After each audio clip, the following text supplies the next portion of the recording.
Go ahead, Borker. You are welcome. Thank you very much. Thanks everybody for joining. Thanks for the panelists to be available this afternoon.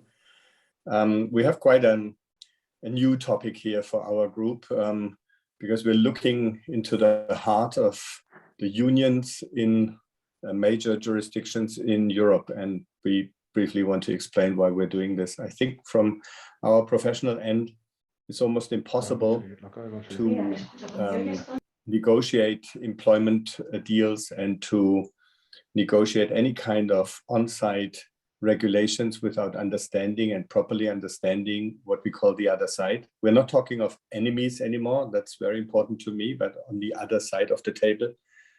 I also realize in many discussions that we're not even sitting opposite to each other anymore, but we're coming sometimes closer together, but still there's differences. But it's of crucial interest on understanding, what is the concerns of unions these days after COVID? What is the concerns and how do unions tackle their concerns and how do we see unions tackling their concerns? And there is concerns which we may have all a little bit forgotten over the last 2 years when we all looked at the public and health issues. And we're facing much larger challenges. And in my brief introduction, before I start talking to an actual union member, which I'm very happy to have here, Michael, is just to give you a little bit of a perspective. I think, unions are basically facing the same challenges as we do. We have in Europe, throughout Europe and throughout the jurisdictions that we're talking here, we have demographic issues. We have an elderly population in our companies. Elderly people have a more traditional way of looking at things and have been brought up in a more traditional way. And I know of people who would talk, when they describe themselves, they would say, my grandfather has been a union member, my father has been a union member, and I'm a union member, even though they're not working in works councils or as a labor representative, but just ordinary business people. And this may change, and this has an impact on, of course, the membership. And the membership is the basis for all union activity. Mobilizing the membership and beyond is at the heart of what union members have to do every day. And so you have challenges from the democracy side. You have social trends that are quite challenging. One of them may be that in some of our countries, the people who are dissatisfied with what is going on in industry and life, and may also be what we call the losers of the transformation, they gathered less around what used to be left-wing or on the left side parties, but suddenly turn over to completely different parties where we sometimes don't even know where they stand, and make it also very difficult for unions to understand their membership. I think in Germany, in the recent national election, there was a special poll taken from union members and how they voted, and it's quite shocking to see that about, don't get me wrong, but I think about almost 10% voted for right-wing parties and another 10% voted for Liberal Party, which is even more surprising. So it's not so homogeneous anymore. Yeah. Then, of course, we have a big challenge, which started during COVID, is the mobilization via digital network. So how do you reach people in particular as we are approaching a time of maybe more remote office, home office, and so on? So there are certainly some trends that we can see on digitalization. We also believe that the entire current economic setting, which shows a lot of increasing inflation in many of our countries, which also shows huge problems in the supply chains these days, and not only talking about the microchip industry, but I'm just coming off a discussion on the textile industry and how difficult it is to bring all that stuff over for the production in Europe timely, and also with superbly increased cost, not only to talk about cost for energy. And this also has an impact on how unions react, because that will create demands on their membership side for future union discussions. And last but not least, there's maybe some new forms of activism. I learned once that basically someone told me unions are demand-making machines. So every time you meet their demands, they make new demands. Yeah, that's one way of looking at it. I personally believe that unions are more of a machine that knows how to activate people and bring them to a new goal. Yeah, and have the technique to talk to them in a way they understand it, maybe sometimes better than we do. In the social model that I live here in Germany, we also believe that they're a crucial part of our society and our social and democratic development. And at the same time, they need to be able to mobilize and activate people to fight for their own rights and thereby also for some rights in society. And therefore, I think, thinking about, the challenges of unions is not only a question that we are interested as employment lawyers now, but we should be interested as people in a vital and living democracy. And therefore, I'm really happy we can have this session today. We have speakers from quite some countries, but before we address them, I thought it may be interesting for all of you to have a quick chat with Michael Leppek, who is joining us today. Michael is a senior union representative in Augsburg in Germany. And Michael, if you allow me, I give a little bit of background why we choose you. There's 3 reasons. First of all, we had quite some interesting discussions over the last, 15 years from time to time. But to put this a little bit in perspective, Augsburg is a town that is next to Munich, but it's basically the town where the production took place that later on in Munich, there was this, the products are sold. So it's a traditional production city from the 19th and early 20th century. It is, by the way, the second most important city in Germany in the medievals, apart from Cologne. It was the second largest city. The Fugger family, which was based in Augsburg, they financed basically the entire German emperors for about 1,000 years. So it was a very rich city. And that's why also industrial revolution came to the city very early on. And I think Michael has seen a lot of ups and downs of traditional industrial companies in that area, and a lot of transformations. The second reason why I think it's interesting to have you here is you're not coming from one of the big cities like in the Ruhrgebiet or in other parts of Bavaria, but a city that is in transformation itself. And smaller cities, as you know, in the German model, often play a crucial role for developing what we call the Mittelstand. And therefore, I think it's also interesting to speak to you at this point. And last but not least, I think it is also interesting to know that Michael is acting on the supervisory board of the major Chinese investment in Germany. At the same time, the biggest robot company for the automotive industry. Also quite a challenge, also these days. So has a very broad view on industry and on the transformation of industry. And therefore, Michael, thank you for being here. And maybe you would like to, before I ask 1 or 2 questions, just give a quick perspective. If you look back over the last 3 to 6 months of your union members' life, what would you describe as your biggest challenge at the moment? First of all, thank you very much, Burkhard, for the invitation and the possibility to join this. And I think there were a lot of insights, what you said now. I think our big challenges are, first of all, the economic challenges, like, as you said, the chip crisis, the semiconductor crisis. I think it prevents further economic recovery. And this is what we need, I think, after COVID-19. And now we are facing this, and we are calling for politics to extend the short-time work, so-called Kurzarbeit, the regulations we have. Otherwise, we fear there will be a lot of layoffs. So this is what we see now. And of course, we see the inflation going higher. But I think it's more like a one-off because due to the increase of the VAT, our oil prices and these things, and of course the CO2 pricing. So I think this will be around next year will be better.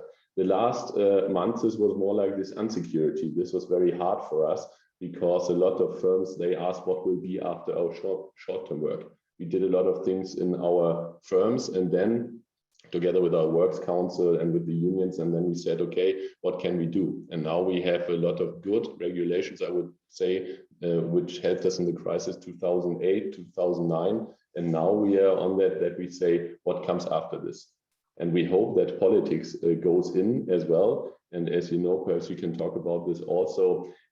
We have now the elections done in September. Now we will see it's like, will be perhaps a new coalition and Chancellor Merkel, she will resign, we know, and there are a lot of now, I think, important political decisions. And as you described, we as a union, we represent a lot of people in the metal industry, in the electric industry, and also these are big industry branches. And we have the Greens now in the next government, I can say. So we have a lot of requirements to our new coalition, which will be when we will see in November or so. So we fear that the people, especially not only in Germany, also in the whole Europe, the whole world, they talk about climate change. And of course, we are the industry who pollutes a little bit of this. And of course, then we have the auto discussion, and we also have this thema electric mobility. So there are a lot of, we call it transformation. I think out of Germany, you also say transition. So we're in a transition period. Then we have the pandemic. So this was really hard for us. And if you look at your individual union member, a traditional union member who's been, with you since apprenticeship, in some cases, right? And if we were asked, we would be asking a member here on this call today and ask them, what's the most important thing that you would like to have achieved? Is it more, getting more perspective in transformation, or is it money because of inflation? So how do you see this at the moment when you talk to your members?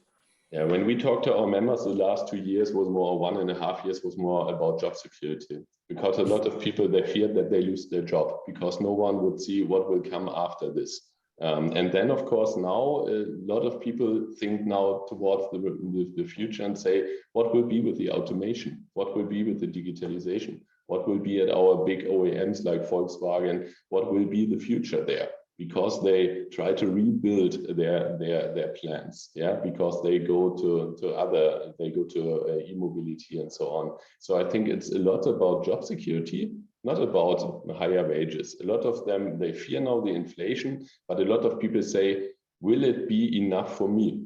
Can I retire at MAN, for example, or at KUKA, at Siemens, at BMW, or will there be so big, rapidly changes that in the end I could lose my job? We have here also aerostructure companies, big aerostructure companies, like Airbus, and they fear that they can lose their job. And so we demand in politics that they have to, kind of rescue their industry. Like perhaps in other, perhaps we come later on this when we hear to France, and so what are these demands there? Because we in Germany, we fear that this was also in the election campaign from all of the parties, not a really big issue, what will be about the industry. But we think it's like a key industry, the automotive sector. And if we don't care about the suppliers of auto, we don't care about the auto industry and the whole machine building companies, then we will have a lot of layoffs. And then we talk only about climate change and these things. So we think politics have to buy in. We need 500 billion euro future funds for the next 10 years. And what your question was, I think we have to talk to our union people, to all our members and to the employees in these industries and say, we have to change also, which means we have to put a lot in qualification. We have to tell the people, this is the machine, you won't retire with your machine, for example. You have to be kind of flexible, and this will be really, really tough thing. What do you do? I'm 51 now, but I'm more like white collar, But as a blue collar, there are a lot of fears. The people say now the transition goes so fast. I don't think that I have in 5 or 10 years the same working spaces. So what can we do to secure their jobs? This is the main challenge. And we need to give answers. And I think the best answer is qualification and also invest. And these are the two things we have to do. And therefore we need politics, because otherwise it will be such a rapid and such a big change. Especially a smaller company, they can't do it without any support. And if you, this is, in the end, you're taking over a role that also, entrepreneurs and management could do, and tell the people how they believe they have to, qualify and direct their interest to. But as a union, isn't that a very difficult bridge to build every day between the hope for a better life and a consistent life, and at the same time having to tell your own members? It's like, if I'm in a if I'm in a sports association and I tell everybody, you know, soccer is out and everybody has to learn basketball. Yeah. So as a president of the soccer association, it may be difficult. So, you know, how is people reacting to you when you come to tell them that they have to change? Is that an openness, or do you feel like people really don't like it? I think it depends. If you talk to people who work for 20 years, 30 years in the same environment, in the same firm, they mostly refuse these changes. They don't want it. They say, I pay you, I elect you to secure my job, and I don't want to do something else. I don't want to learn more of this. It's okay for me, and also I want to have higher wages and so on. But first of all, I want you to secure my job. So this is what elder, I would say, union members tell me. The younger people, they are more like open-minded. They see it. They even see it as sometimes as a chance, sometimes as a challenge. But this digitalization, automation, this is something good too. Because as you said at KUKA, normally you say, why are union representatives at KUKA? They must say, destroy the robots, they kill jobs. But no, it's more about human jobs. And no one wants to do these hard jobs. If you see videos from the early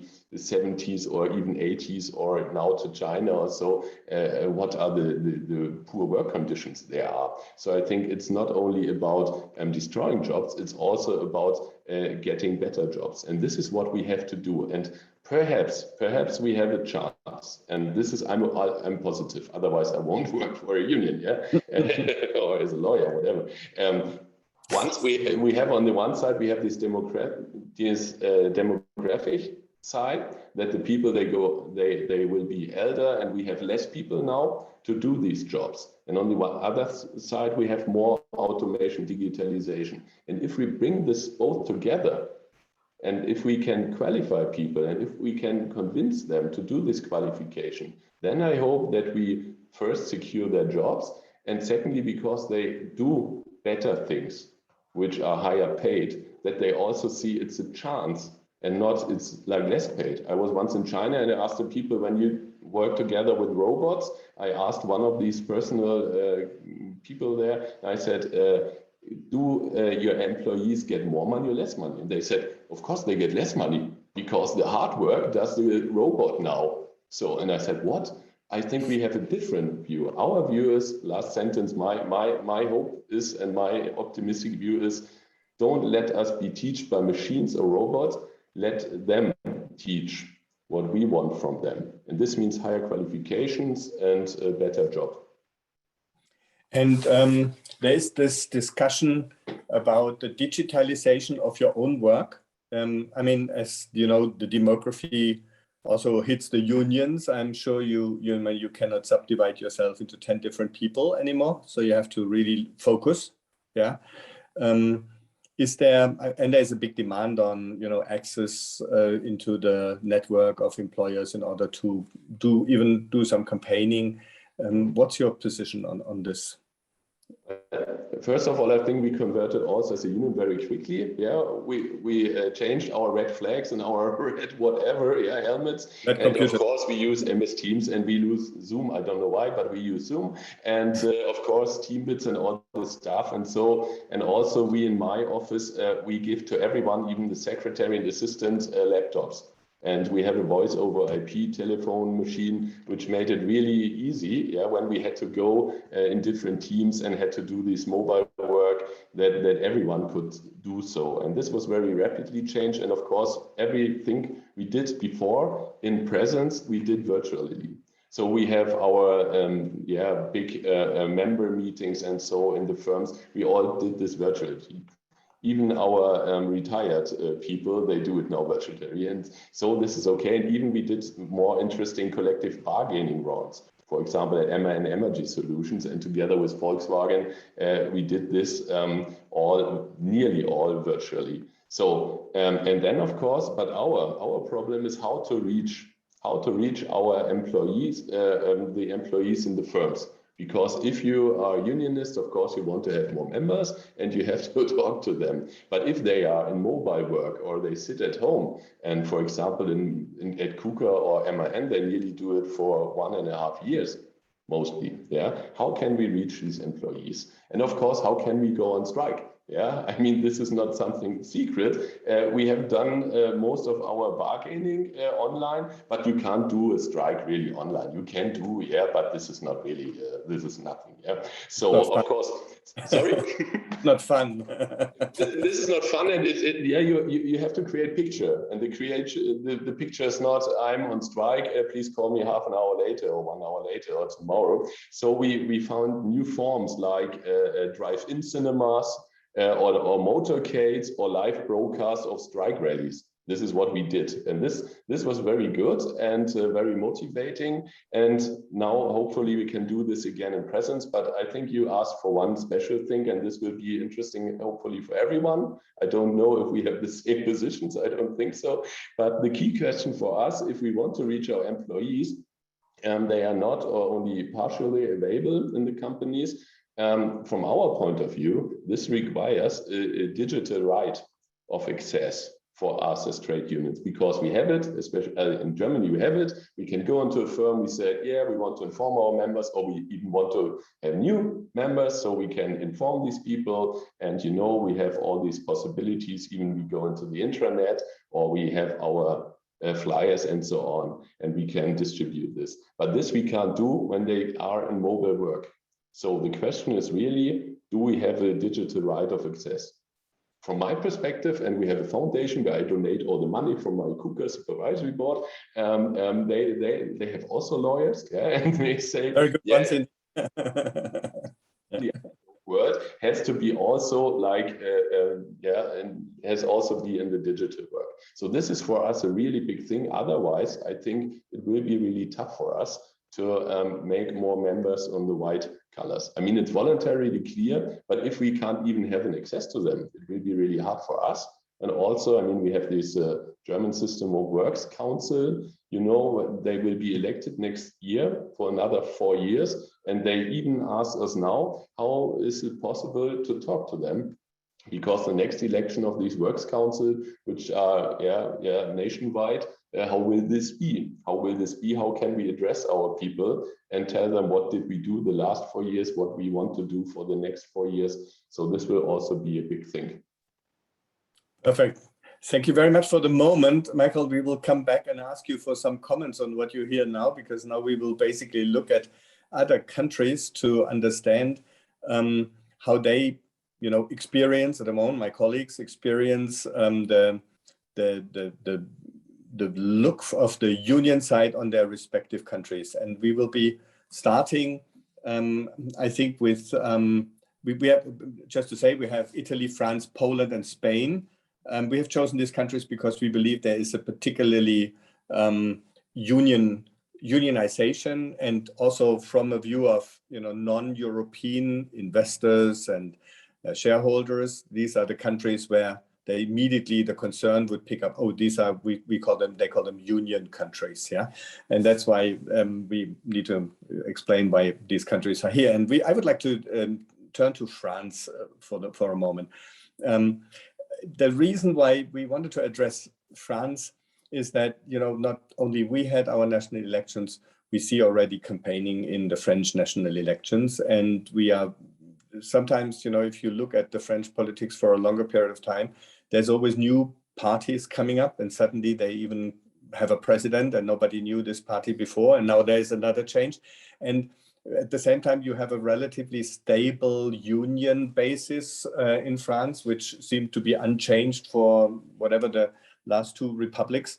And we would, maybe you give us a quick perspective as an entry point, you know, on how do the unions at the moment position themselves in this political arena, and then we go into some of the details that you would like to present. But please present yourself also to our audience. Hi, thank you, Volker. Thank you for your question. So my name is Fadis Fer, I'm from Capstan in Paris. You're correct in the sense that we are indeed having an election in a few months, in April of 2022, as President Macron's first term is ending. So to be honest with you, the campaign is only starting, but I cannot say that unions are really weighing in on the political debate. At the moment, the debate is mostly about national identity and immigration. So it's not really labor-related topics, and we won't address those topics, obviously, in this webinar.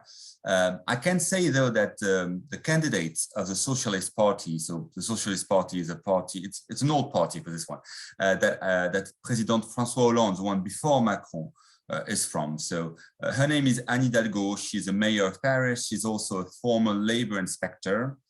So she knows the topic. She's been in the staff of a Ministry of Labor before. So she was on the staff of the Ministry of Labor who stopped the 39-hour work week and shifted to a 35 hours work week.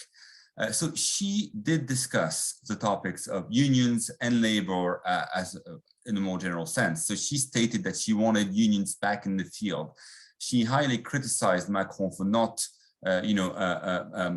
involving unions in the political debate and public debate regarding labor policy. She said the first thing she would do if she were elected would be to have a national conference with all unions in order to raise salaries, of course.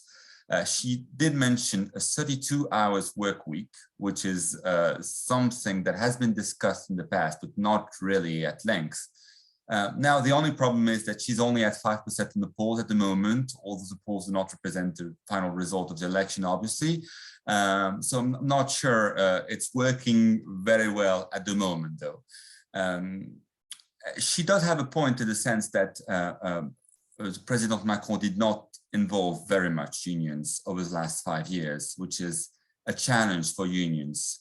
For instance, in the fall of 2017, he passed a very important reform of the labor code, which we apply every day at the firm, obviously, and he didn't consult with unions at all, to be honest. And the reform was drafted in secrecy. So, in terms of social dialogue, the last 5 years have not been the golden era of social dialogue for the unions. Unions have had trouble weighing in on the retirement reform he tried to pass and he suspended because of the COVID crisis. That one didn't pass yet, and unions were not really involved in this. And most importantly, during the COVID crisis, because you had to take decisions so quickly, unions were not really involved at all. The only thing they were able to achieve is a litigation which was very much commented in the press against Amazon and some others regarding health and safety in the plant, and they actually got a judge to close down pretty much in practice an Amazon warehouse because of lack of health and safety measures to cope with COVID-19. So that's where we are in terms of unions at the moment. And in order to have an impact on political decisions or legislative decisions, the way we would normally look at this from my country's perspective is that, you have to go the political route, you have to go into the parliament and you have to bring in bills and you have to fight for the bills and so on. It seems from an outside perspective into France that there's basically two worlds. There's the parliament and there is the streets. There's we call them Gelbwesten, the yellow jacket people. And so then they put pressure on the parliament, but more in what we used to call a extra parliamentarian opposition.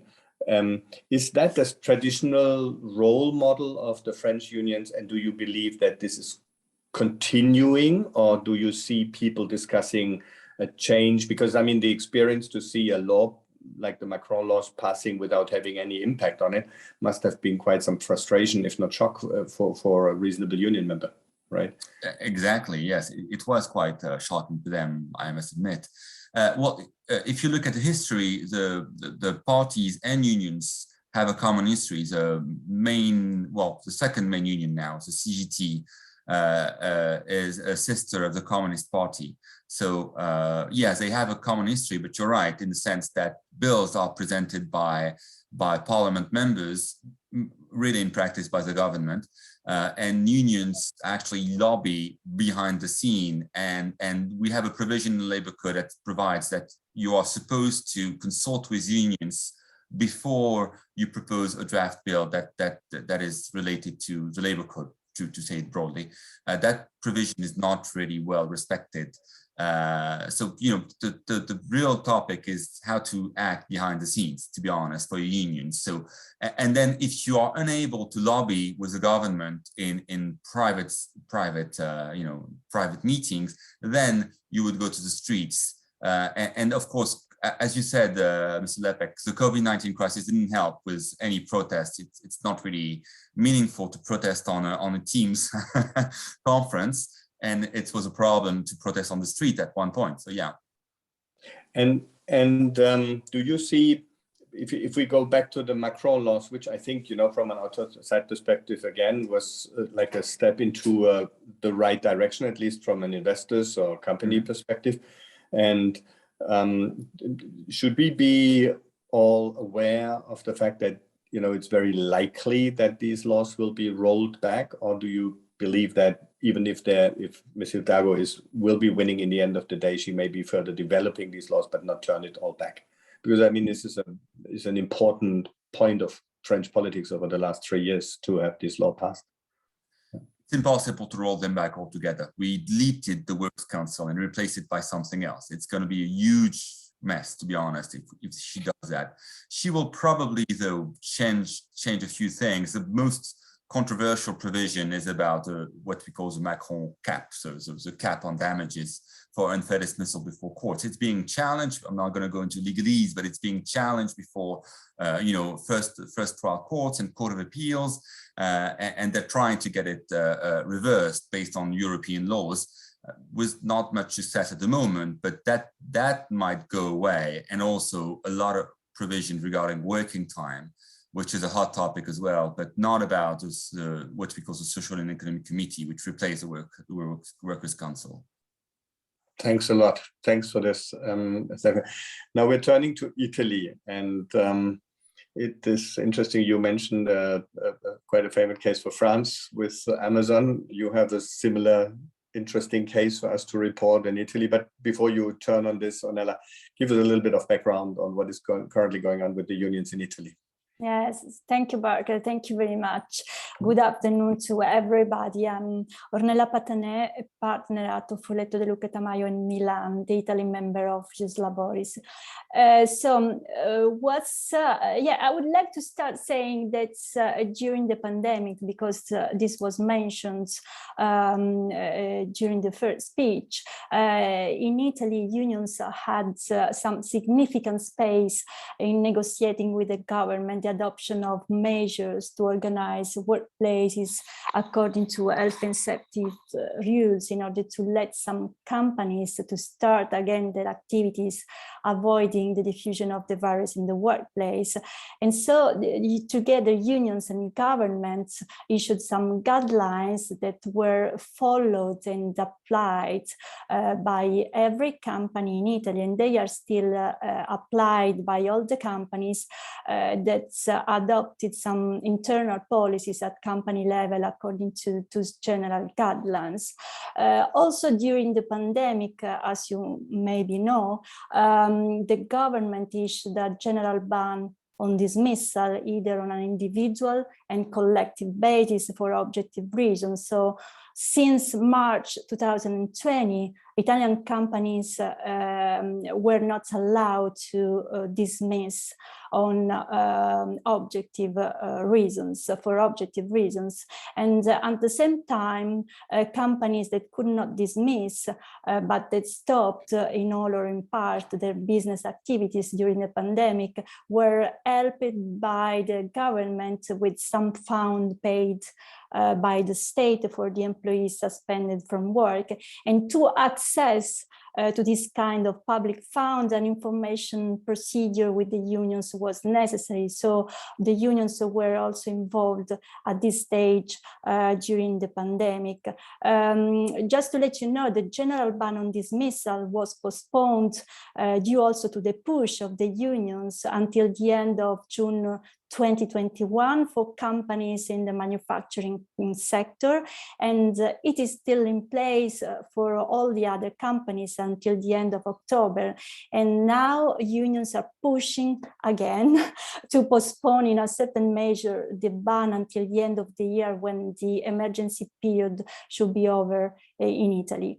This is for the past, let's say, but as far as next challenges for the unions in Italy for the future, something to mention, of course, is the debate about the introduction of a law on minimum wage, because indeed, traditionally in Italy, the minimum wage is not regulated by law, but there is only a constitutional principle according to which the employee is entitled to a salary proportional to the quantity and quality of the work performed.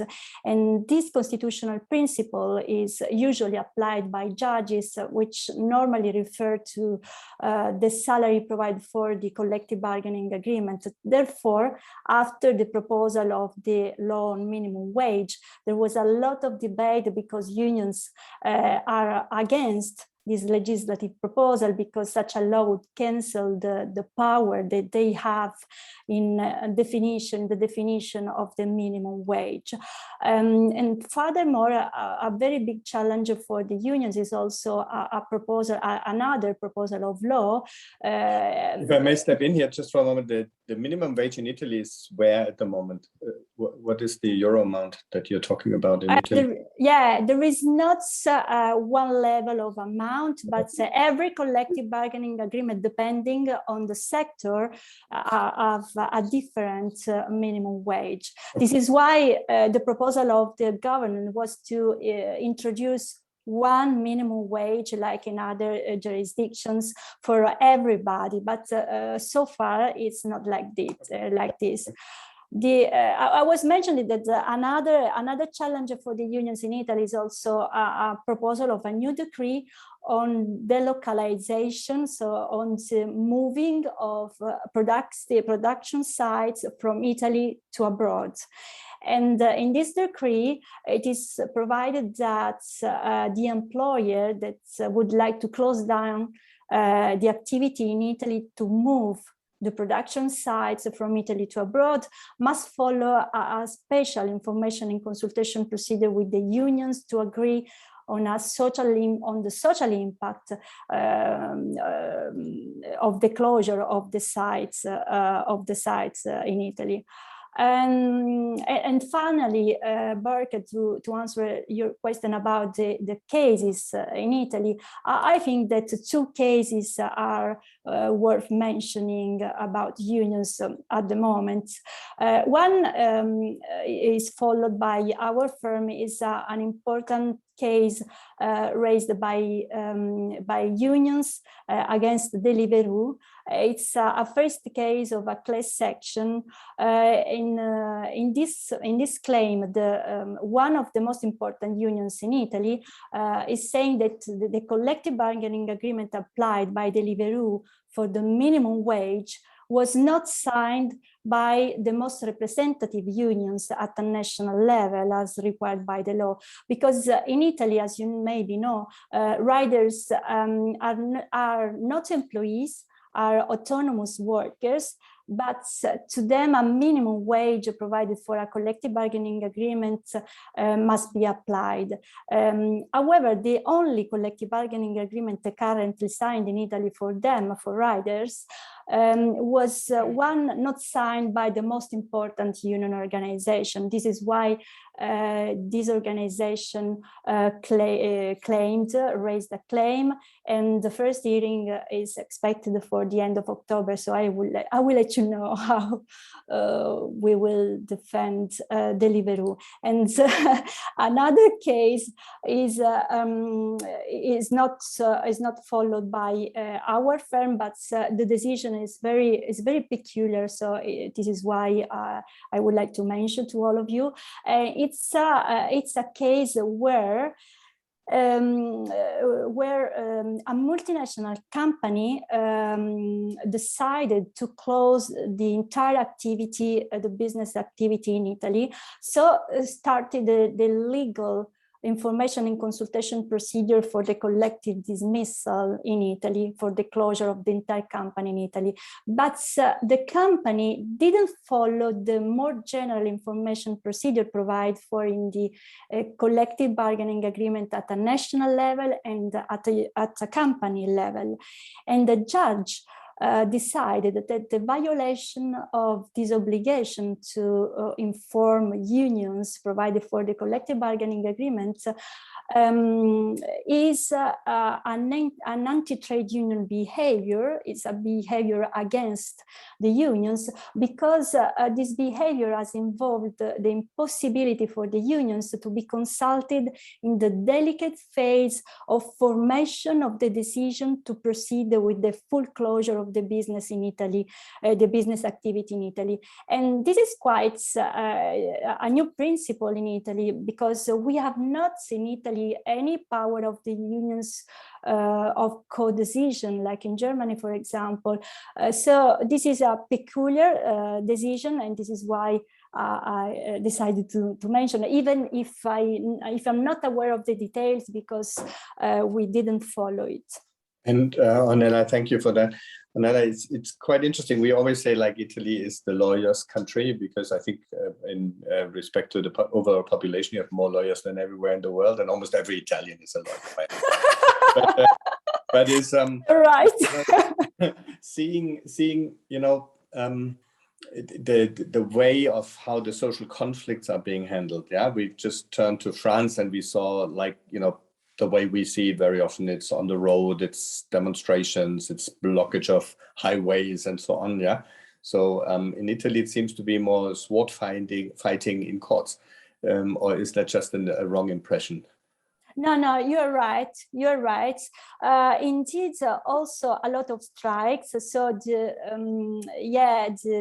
fight is through strikes, because we have a lot of strikes in the manufacturing sector, for example. It's the typical fight is by way of strikes, but also in the court. You're right. So unions usually raised a lot of claim, because we have a peculiar action. I don't know if it exists in other jurisdictions, which is a very fast action that unions have against a company for anti-trade union behavior. So every time a company is in breach of an information procedure, something like that, the fast track of action for anti-trade.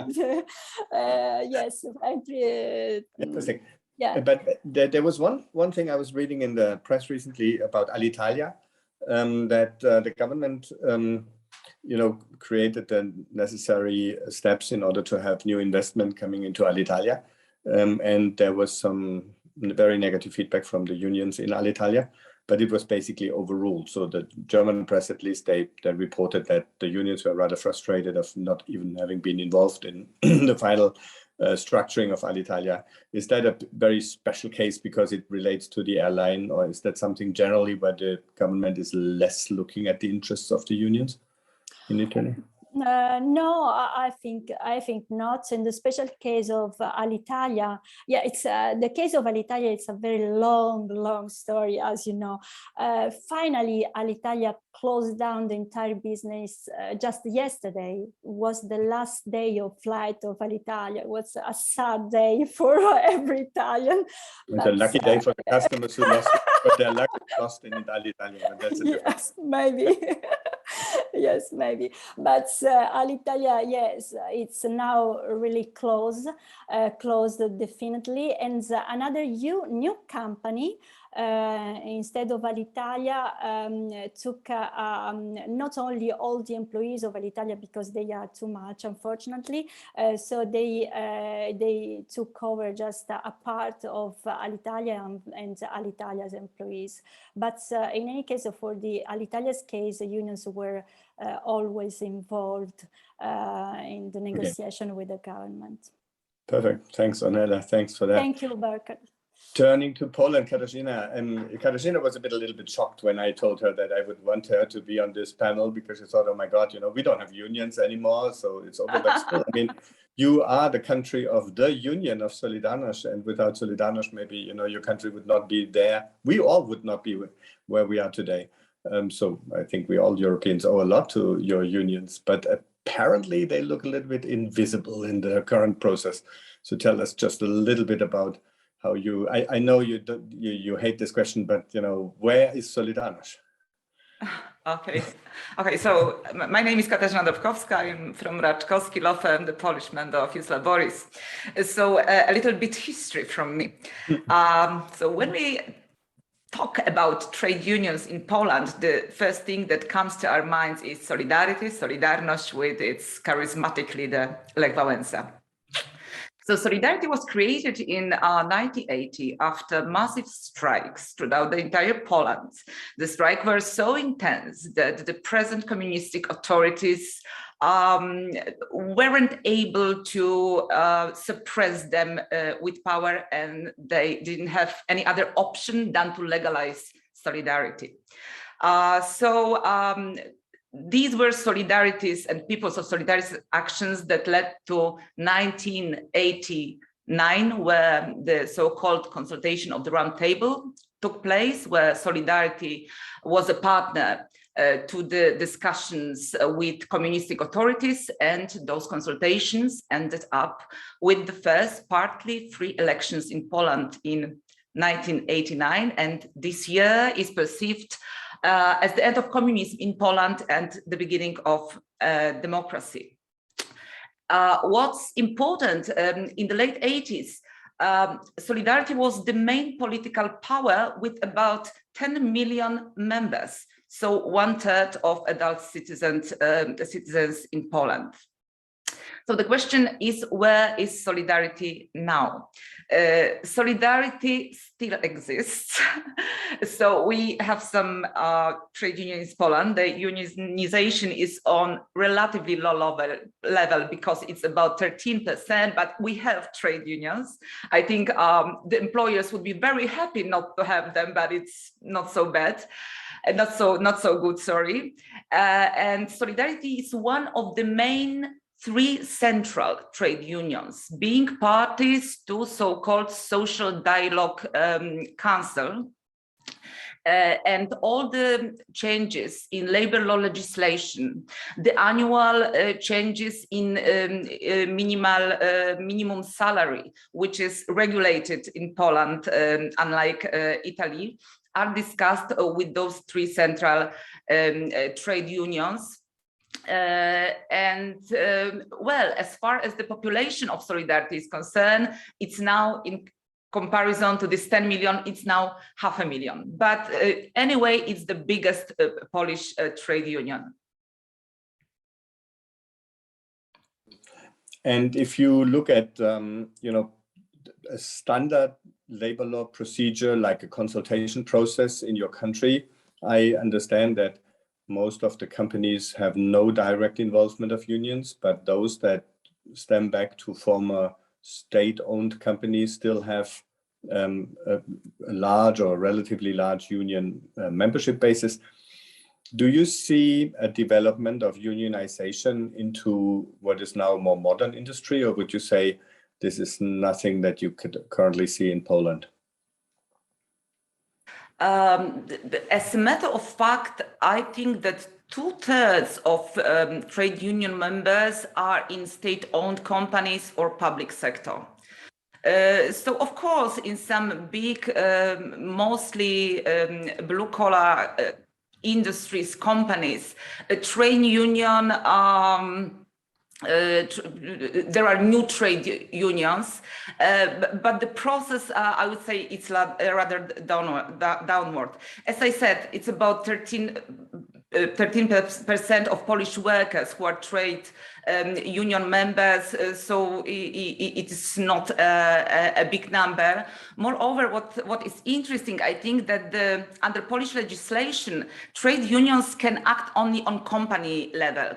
There are no sectoral trade unions, so there are no sectoral collective agreements. So the coverage of collective agreements is also on a low level.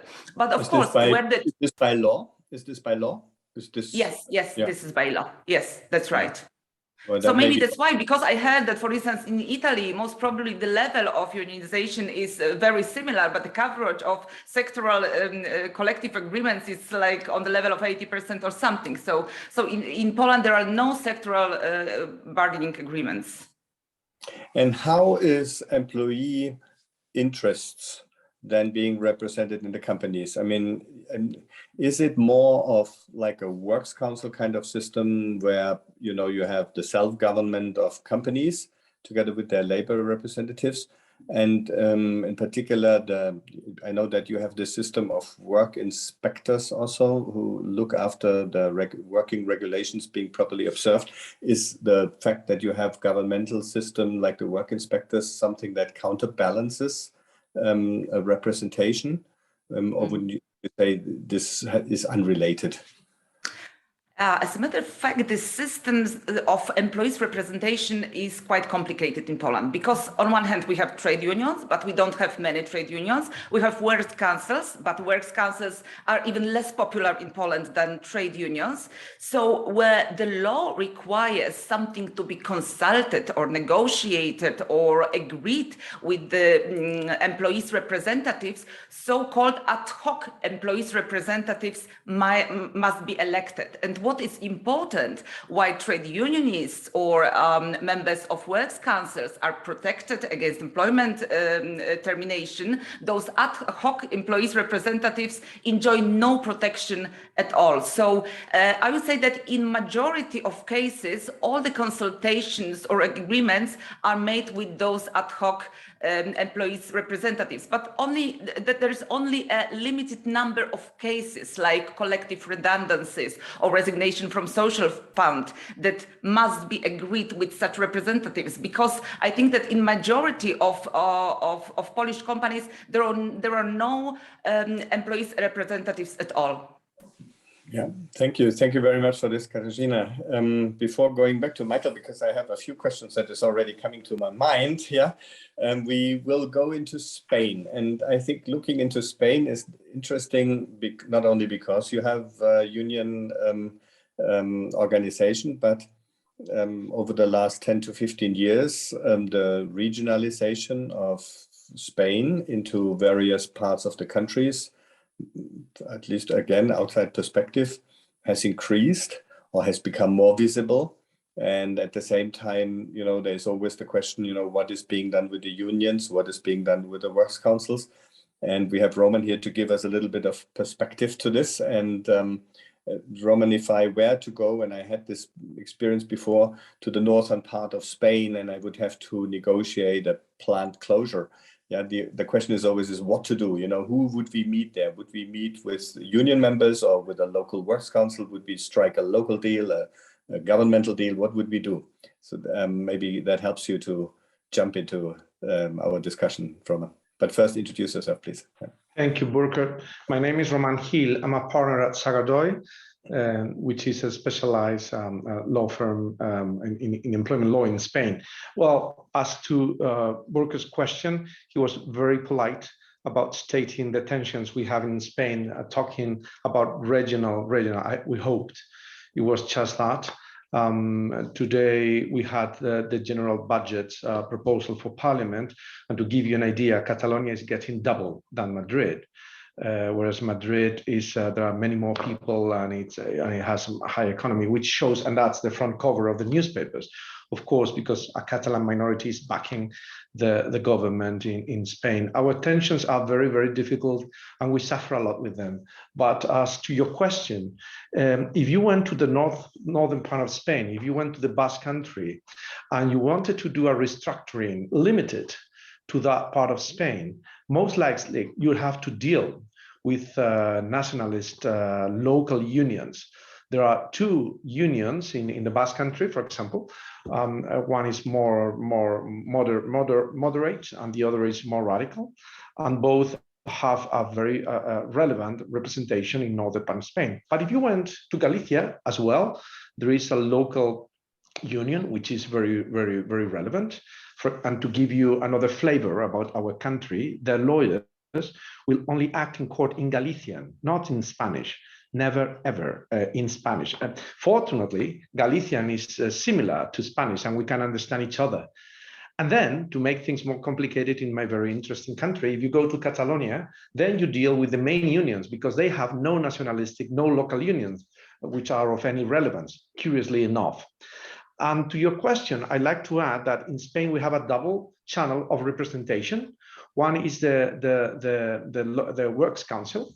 That's very traditional. Now, as in Poland, and as Katarzyna was explaining, we also have the ad hoc, which have become very relevant. But the latest trend is to give more power to the unions and to allow the unions to act when there is no representatives instead of the ad hocs.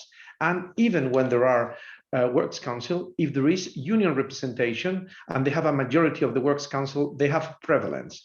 So, so at the end of the matter, what do you have to do? You have to get along with everyone, with the unions, with the Works Council, and it's and I'm sure Michael knows a lot about that, Leppek, about the relationship between the trade unions and the Works Council. It's a dialectic, I don't know how to call it, but a complicated relationship. There was a very famous jurist in Germany in the 1920s or 30s who said that the Works Council is the long arm of the union in the company. Well, we're in the midst of that. Together with that, just a very, very short comment I'd like to make on collective bargaining, because there was a reform, a deep labor reform in Spain in 2012, where they allowed company CBAs, company collective bargaining agreements, to take precedence over trade bargaining agreements agreed at a higher level, at a sectorial level, provincial level, by the unions. And during the crisis of 2008, they, due to this reform, they allowed companies to make something similar to a tailor suit, to have their own regulation. This is most likely want to be overruled by the current government. The current government, the Ministry of Labor, is in the hands of we have a coalition government for the first time in Spain for many, many decades. Before the Civil War was the last one.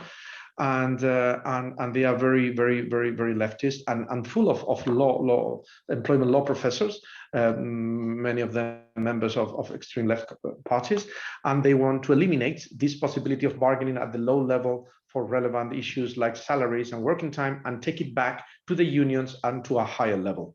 So those are two developments I wanted to share with you. Thank you, Roman, and that gives us a perfect ball in my game now to play to Michael. Michael, something that I was always very concerned about is rivalries between unions. Not because, you know, there's one theory, I think is a very famous French politician who said this about Germany, that he always loves Germany so much that he would always like to have at least two of them.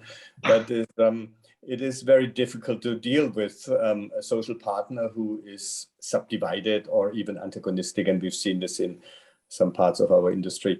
Our lawmakers have tried to tackle this by a very strange law, by saying, you know, whoever has the majority, you know, will prevail on the tariff agreements.